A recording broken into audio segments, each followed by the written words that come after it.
ഞങ്ങൾ യാത്ര എങ്ങോട്ടാണെന്ന് വെച്ചാൽ ആറാട്ട് കടവെന്ന് പറയും കേട്ടോ. മലയാറ്റൂർ പോകുന്ന വഴിക്കാണേ. അങ്ങോട്ട് പോകുന്ന ഒരു ചെറിയൊരു കാഴ്ചയാണ് ഈ കാണുന്നത് കേട്ടോ.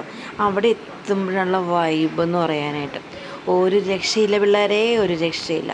ഫാമിലിയായിട്ട് വന്ന് അടിച്ചു പൊളിക്കാൻ പറ്റിയ സ്ഥലമാണ് കേട്ടോ. നോക്കിയേ പിള്ളേരൊക്കെ എത്ര ഹാപ്പിയാണെന്ന് നോക്കിയേ. ഇവിടെ ആ വെള്ളത്തിൽ കിടക്കാം, കിടന്ന് കുളിക്കാം. അത് കണ്ണിനീര് പോലെയുള്ള വെള്ളമാണ്. ആ വെള്ളത്തിൽ എന്താ പറയുക, താഴെ പാറയാണേ. ആ പാറയിൽ അടിയിൽ മണലുകളും കാര്യങ്ങളൊക്കെയാണ്. അപ്പോൾ അവിടെ അടിപൊളി വൈബ് എന്ന് പറഞ്ഞാൽ അടിപൊളി വൈബാണ്. പിള്ളേർക്കാണെങ്കിലും അതേപോലെ തന്നെ ഏത് പ്രായത്തിൽ കുഞ്ഞു പിള്ളേർക്ക് വരെ അവിടെ വന്ന് എന്താ പറയുക, കുളിക്കാൻ പറ്റുന്ന സ്ഥലമാണ്. ആറാട്ട് കടവെന്നാണ് അവിടെ പേര്. ഇതിങ്ങനെയുള്ള ചെറിയ ചെറിയ ലൊക്കേഷൻസൊക്കെ നമ്മൾ കണ്ടുപിടിക്കുന്നത് എപ്പോഴും നല്ലതാണ് കേട്ടോ. നാളെ കുഞ്ഞുങ്ങൾക്ക് ഒരു വൺ ഡേ ട്രിപ്പ് പോകാനായിട്ട് അടിപൊളി സ്ഥലം കേട്ടോ. അടിപൊളിയാണ്. ഇത് കണ്ടോ, മരങ്ങളാണേ ബാക്കിലൊക്കെ കണ്ടോ. ഇതൊരു കാടാണ് കേട്ടോ. ആറാട്ടുപുഴ എന്നാ പറഞ്ഞ ഫോറസ്റ്റ് കേന്ദ്രം കേട്ടോ. ഞങ്ങൾ പള്ളിയിൽ പോകാമെന്നും പറഞ്ഞിട്ട് ഇറങ്ങിയതാണ്. ഇറങ്ങിയിട്ട് വന്ന് ഇവിടെയാണ്. സൂപ്പർ സ്ഥലം കേട്ടോ, അടിപൊളി. ഇവിടുന്ന് എല്ലാവരും ഇടയ്ക്ക് വരണം കേട്ടോ. കുട്ടികളെയും കൊണ്ട് വരാൻ പറ്റിയ സ്ഥലമാണേ.